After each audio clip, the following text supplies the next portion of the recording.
नमस्कार, आप देख रहे हैं बिहार तक और आपके साथ मैं हूं रचा शर्मा। क्या 2024 में रामविलास पासवान के गढ़ हाजीपुर में उनकी पत्नी रीना पासवान चुनाव लड़ेंगी? ये सवाल बिहार की सियासी गलियारों में चर्चा का विषय बना हुआ है। मिशन 2024 का समर नजदीक है और 24 के मैदान को जीतने के लिए सभी पार्टियों की तरफ से लगातार प्लानिंग और प्लॉटिंग की जा रही है। इसी बीच लोक जनशक्ति पार्टी रामविलास के राष्ट्रीय अध्यक्ष चिराग पासवान भी एक्टिव मोड में नजर आए। चिराग पासवान ने इशारों में कहा कि उनकी मां यानी कि रीना पासवान हाजीपुर सीट से चुनावी समर में उतर सकती हैं।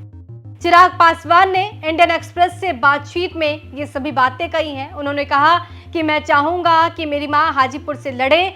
साल 2019 में मेरे पिता चाहते थे कि मां हाजीपुर से चुनाव लड़े, लेकिन तब उन्होंने मना कर दिया था।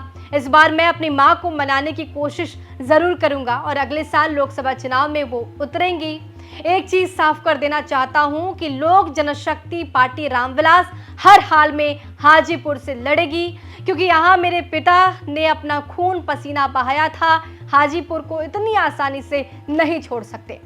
ऐसे में इस बात की चर्चा तेज हो गई है कि चिराग पासवान अपनी मां को मना लेंगे और रीना पासवान हाजीपुर से चुनाव लड़ेंगी।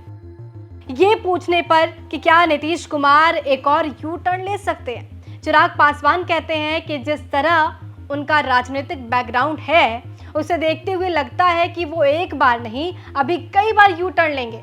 लेकिन इस सवाल का सही जवाब ये है कि बीजेपी उनके लिए अपने दरवाजे हमेशा के लिए बंद कर चुकी है।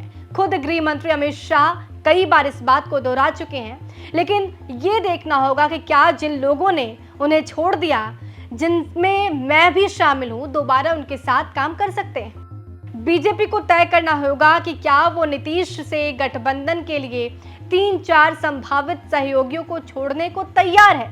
साथ ही चिराग ने यह भी कहा कि बीजेपी से गठबंधन के लिए बात चल रही है और जल्द ही वो तस्वीर भी साफ हो जाएगी। ये पूछने पर कि क्या चाचा पशुपति पारस से सुलह की कोई संभावना है, तो वो कहते हैं कि चाचा से सुलह का तो कोई सवाल ही नहीं उठता, ना ही पार्टी के विलय की कोई बात है और ऐसे मामलों में बड़े बुजुर्ग फैसला लेते हैं। मेरे चाचा ने फैसला ले लिया है। उन्होंने तो हाल ही में कहा कि मेरे साथ सुलह करना संभव नहीं है।